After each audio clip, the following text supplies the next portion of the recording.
Assalamualaikum warahmatullahi wabarakatuh. Perkenalkan, nama saya Muhammad Firdaus, mahasiswa agroteknologi kelas C. Yang mana di sini saya akan mempresentasikan budidaya tanaman obat. Yang mana tanaman itu berfokus kepada tanaman jahe. Yang mana nama ilmiahnya adalah Gingiber officinale rossoi pada mata kuliah Teknologi Produksi Tanaman Hortikultura. Terima kasih kepada Ibu Helpi dan Ibu Bella yang telah memberikan ilmu yang bermanfaat bagi kami sebagai mahasiswa. Ya. Oke, kita lanjut. Kenapa komoditas jahe itu penting? Ya, jahe itu bukan hanya untuk bumbu dapur, di mana rimpangnya menjadi bahan jamu, minuman herbal, pangan olahan atau simplicia, atau bisa disebut jamu-jamu kering gitu ya, dikeringkan. Terus dijadikan minyak astiri hingga oleoresin atau ekstrak kental dari jahe itu sendiri. Nah, di sini ada perbandingan produksi tanaman ya, biofarmaka termasuk jahe dengan kapulaga itu lebih tinggi jahenya pada produksi jahe di Indonesia pada tahun 2024 itu mencapai 190,3 juta kilo. Nah, untuk umur panen yang pada umumnya sampai rimpang tua atau segar itu berkisar antara 8 sampai 12 bulan. Dimana prospek pasar yaitu permintaan pasar itu datang dari pasar segar. Ya, pertama, atau jamu-jamuan dan juga minuman, terus makanan olahan seperti bumbu masak dan industri herbal. Ya. Untuk nilai tambahnya yaitu masuk dalam pensortasian atau pemilihan dan grading yang bagus-bagus gitu, pengeringan dan pengolahan sederhana dapat menaikkan nilai jual. Kita lanjut. Ini ada karakteristik tanaman jahe. Untuk klasifikasinya yaitu yang pertama divisi Spermatophyta, untuk subdivisinya Angiospermae, untuk kelas masuk ke dalam Monocotyledon, untuk ordo Gingiberales, untuk famili atau keluarga Gingiberanceae, untuk genusnya Gingiber, untuk spesiesnya Gingiber officinale. Untuk ciri morfologi yang sudah dikenal yaitu rimpangnya bercabang, menebal, beraroma khas, dan menjadi bagian utama yang dipanen, bagian bawah ya. Untuk batang itu semu tersusun dari pelepah daun yang saling menutup. Daun berbentuk lanset, memanjang dan berfungsi untuk fotosintesis. Kita lanjut. Di sini ada 3 jahe yang umum di Indonesia kita temui.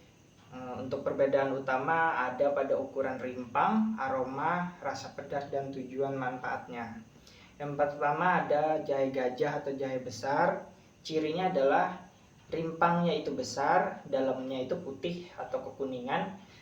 Untuk rasa tidak terlalu pedas. Untuk pemanfaatannya adalah untuk dijual ke pasar segar atau jual utuh pada itu. Terus dijadikan bumbu dan olahan pangan. Yang kedua ada jahe emprit atau yang kecil. Cirinya adalah rimpangnya ya jelas kecil.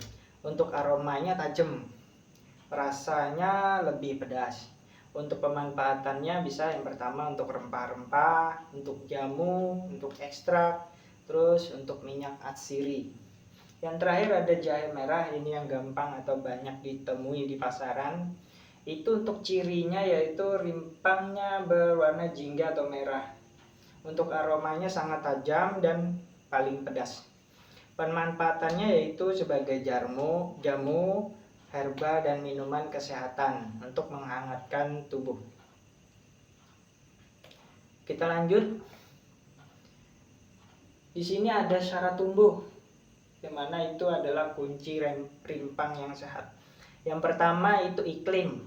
Iklim itu lebih bagus di tropis, hangat, lembab, curah hujan, dan kelembabannya juga stabil. Untuk tanah, tanaman ini suka di lahan yang gembur, subur, kaya bahan organik, tidak padat ya. Untuk drainase ini sangat penting karena genangan itu memicu busuknya pada rimpang itu sendiri. Untuk air, kelembaban itu harus stabil, tidak kering ekstrim dan tidak terlalu becek. Intinya jahe itu suka lembab tetapi rimpangnya tidak tergenang air ya. Kita lanjut. Di sini ada alur teknologi produksi jahe. Yang pertama kita pastikan yaitu persiapan lahan. Nah, di mana persiapan lahan ini pastikan tanahnya itu akan dibuat misal bedengan dan drainasenya harus bagus dan juga diisi oleh kompos atau bahan organik untuk penambah unsur hara dan juga tekstur pada tanah itu supaya bisa jahenya mengembang bagus. Untuk bibit yang sehat itu rimpangnya bernas lah, terus itu bebas penyakit juga pasti. Dan untuk penunasan ini tunasnya harus seragam. Sebelum ditanam pastikan sudah ada mata tunas 2 atau 3 dalam satu rimpang itu untuk ditanam. Untuk tanam dan jaraknya mata tunas ke atas, jaraknya sesuai jenis. Untuk pasca panen, setelah panen, yaitu yang pertama sortasi, dipilih yang mana yang bagus atau yang tidak.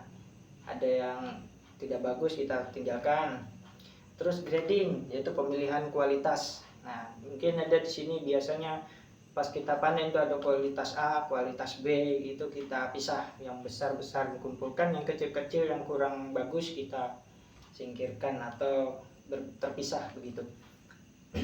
Untuk panen di sini umurnya 8 sampai 12 bulan, itu juga sesuai tujuan. Untuk PHT pencegahan hama tanaman ya. Pertama itu monitoring, melihat. Terus pemberian hayati atau mekanis atau kimia bijak. Nah, di sini pengendalian hama terpadu ya. Monitoring di sini kita melihat bagaimana tanaman itu dalam pertumbuhan awal tanam hingga sampai panen tuh ya, pertengahan dan sampai panen itu biasanya pengendalian gulma dulu. Gulma itu bisa dilakukan sebulan sekali tergantung gulma apa ya. Terus pengendalian hayati ini kita lihat juga monitoringnya, apakah di situ ada hama ya atau jamur, baru kita kendalikan. Nah, untuk mekanis ini tadi termasuk dalam pengendalian gulma itu sendiri. Mau menggunakan aritka atau cabut bisa. Untuk kimia bijak di sini bisa dilakukan penyemprotan fungisida atau insektisida sebagai langkah pencegahan. Untuk pemeliharaan yaitu pemberian pupuk, air, dan penjagaan mulsa juga sanitasinya. Untuk pupuk itu kalau organik dipastikan dari awal tadi. Untuk kompos itu harus bagus dan betul-betul matang ya. Untuk air dipastikan disesuaikan. Untuk mulsa bisa gunakan plastik atau rumput-rumputan kering atau jerami untuk menghindari kekeringan, menjaga kelembapan pada tanah itu sendiri. Kita lanjut. Untuk tahap awal yaitu lahan, bibit, dan penunasan. Bisa kita lihat di sini yang pertama persiapan lahan dulu, yang mana lahan itu harus dibersihkan, tanahnya juga harus digemburkan. Terus kita buat bedengan, Lalu diberi kompos atau pupuk kandang yang sudah matang. Pastikan tanahnya itu tidak kering dan tidak basah. Pastikan ya lembab-lembab lah begitu. Terus yang kedua, bibit rimpang yang sehat. Pilih rimpang yang tua, bernas, yang juga tidak busuk, tidak ada luka, dan memiliki 2-3 mata tunas yang aktif ya. Untuk penunasannya itu rimpang disusun pada media lembab seperti sekam, pasir, atau jerami bersih sampai tunas tumbuh seragam. Artinya ketika mata tunas itu 1 cm, rata-rata 1 cm. Jadi ketika penanaman serentak sama, tumbuhnya juga sama gitu. Untuk catatan penting yaitu penyakit jahe ini bisa terbawa rimpang bibit. Jadi seleksi bibit adalah tahap yang paling krusial di sini.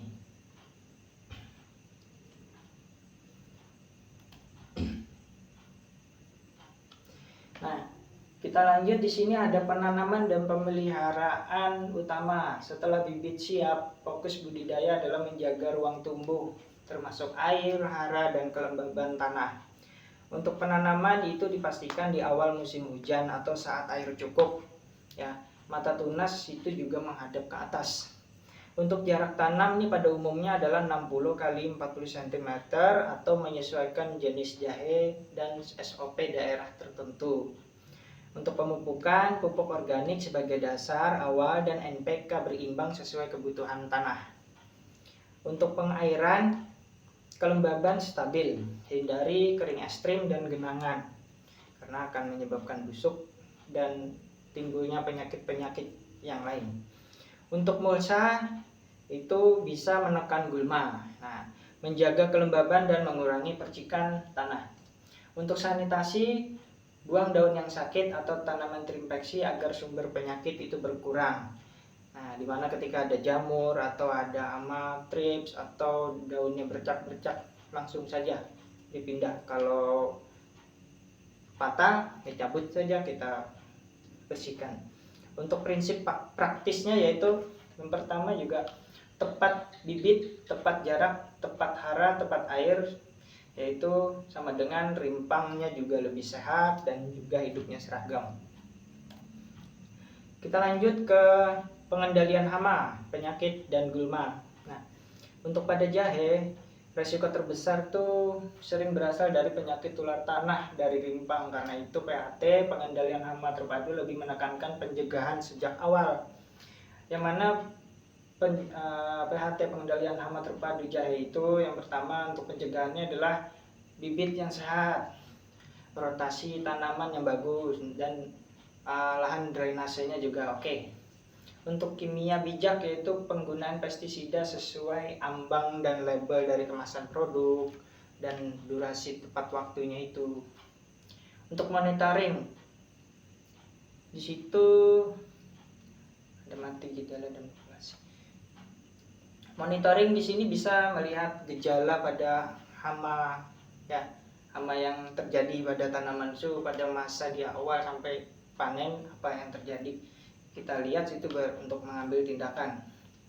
Nah, untuk hayati ini ada agen antagonis atau FMA. Hayati ini bisa menggunakan mungkin pupuk organik atau pengendalian hayati. Misal kalau ada tirip, kita datangkan ladybug biasanya untuk memakan kutu putih itu.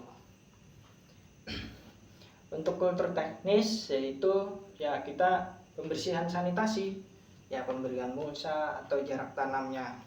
Untuk mekanis, cabut tanaman yang sakit dan buang gulma itu.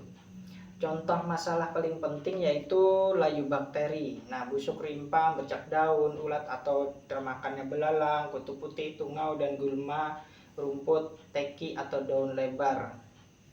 Nah, pestisida di sini hanya digunakan bila perlu, sesuai sasaran, dosis, waktu, dan cara label.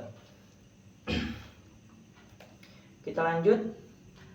Di sini ada panen dan pasca panen itu menentukan mutu. Umur panen itu disesuaikan dengan tujuan produk.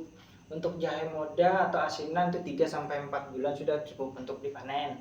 Yang kedua untuk pasar segar atau bumbu itu kurang lebih 8 bulan. Untuk bibit atau rimpang tua lebih dari 10 bulan.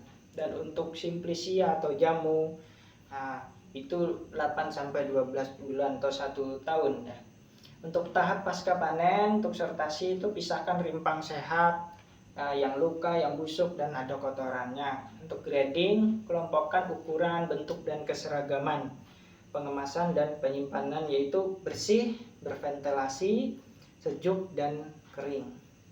Panen harus hati-hati. Rimpang yang sudah luka lebih mudah rusak saat disimpan karena sudah terkontaminasi. Yang kedua, yang selanjutnya ya, permasalahan produksi dan solusi teknologi. Untuk masalah budidaya jahe perlu diprioritaskan agar teknologi lebih dipilih benar-benar menjawab kebutuhan petani. Untuk penyakit tular tanah yaitu tanaman layu, rimpang, busuk, hasilnya turun. Nah, itu harus diambil dari bibit sehat, rotasinya harus diperhatikan, sanitasinya juga, drainase dan pengendalian hayatinya juga. Oke. Air yang tidak stabil, permasalahannya tunasnya bisa menjadi lambat tumbuh atau busuk pada rimpang itu. Nah, jadi mulsanya harus diperhatikan, irigasi tetes perlu dilakukan dan penjadwalan tanam juga bagus. Sensor kelembapan juga harus diperhatikan. Permasalahan untuk mutu bibit dan produktivitas, ya pertumbuhannya juga tidak seragam dan ada yang rimpang kecil. Nah, situ diperlukan seleksi rimpang, penunasan, penggunaan jarak tanam dan pupuk yang berimbang. Untuk prioritasnya yaitu adalah harus dapat bibit yang sehat, drainase pada tanaman baik, dan kelembabannya juga stabil. Begitu. Kita lanjut untuk inovasi teknologi. Di sini menggunakan irigasi tetes plus sensor kelembapan dan juga penggunaan mulsa. Tujuannya bukan untuk membuat budidaya menjadi rumit, tetapi membuat penyiraman lebih tepat dan mengurangi pemborosan air. Untuk sensor kelembaban itu membaca kondisi air tanah sehingga petani tahu kapan perlu untuk menyiram. Untuk irigasi tetes, air dialirkan langsung ke zona perakaran dan itu lebih efisien. Untuk mulsa organik ini menahan evaporasi, menekan gulma dan menjaga tanah tetap stabil. Ini cocok diterapkan bertahap ya, untuk manual, semi otomatis, IoT yang sederhana. Teknologi tetap harus disertai drainase yang baik agar rimpang tidak busuk. Untuk keunggulan kombinasi teknologi, kombinasi GAP atau bibit sehat, mulsa, irigasi tetes, sensor, dan PHT memberi dampak pada produktivitas, mutu, biaya, dan lingkungan. Produktivitas meningkatnya, pertumbuhan seragam dan pembesaran rimpang lebih optimal. Keunggulan pada teknologi yang tadi itu, untuk kualitas hasil, rimpang lebih bersih, sehat, seragam, dan nilai jual pastinya lebih tinggi. Untuk efisiensi biaya, mulsa menekan gulma. Nah, irigasi mengurangi pemborosan air. Untuk lingkungan, PO atau bahan organik, pestisida yang bijak, dan agen hayati mendukung keberlanjutan. Untuk adaptasi lingkungan, sensor dan irigasi terkontrol membantu saat musim tidak menentu. Untuk kelayakan, teknologi ini bisa disesuaikan skala petani kecil sampai intensif yang besar. Pesan utamanya adalah teknologi tidak harus langsung yang mahal. Yang penting dipilih sesuai masalah lapangan. Misalnya di Kalimantan ini biasanya tanahnya itu sering kering, irigasi tetes lebih diutamakan. Ya. Kesimpulannya adalah yang terakhir, kesimpulan inti itu adalah jahe itu adalah komoditas biofarmaka yang bernilai ekonomi karena dipakai sebagai rempah, jamu, minuman herbal, dan produk olahan. Bagian utama yang dimanfaatkan adalah rimpangnya. Nah, teknologi produksi harus menjaga kesehatan rimpang sejak bibit sampai pasca panen. Masalah utama budidaya adalah bibitnya itu tidak seragam, terus penyakit tular tanahnya juga banyak, terus kelembaban juga tidak stabil, adanya gulma yang merajalela dan mutu pasca panen itu sendiri. Untuk rekomendasinya adalah prioritaskan bibit yang sehat, drainasenya baik, penggunaan mulsa dan pencegahan hama terpadu ya. Terapkan irigasi tetes serta sensor kelembaban secara bertahap pada lahan intensif atau daerah yang kekurangan air. Perbaiki pasca panen melalui sortasi, grading, pengemasan itu sendiri, penyimpanan dan diversifikasi produk. Budidaya jahe yang baik sama dengan rimpang sehat, air terkendali, OPT terpantau dan pasca panennya juga rapi. Ya, sekian, terima kasih. Demikian presentasi dari saya yang telah saya berikan. Wassalamualaikum warahmatullahi wabarakatuh.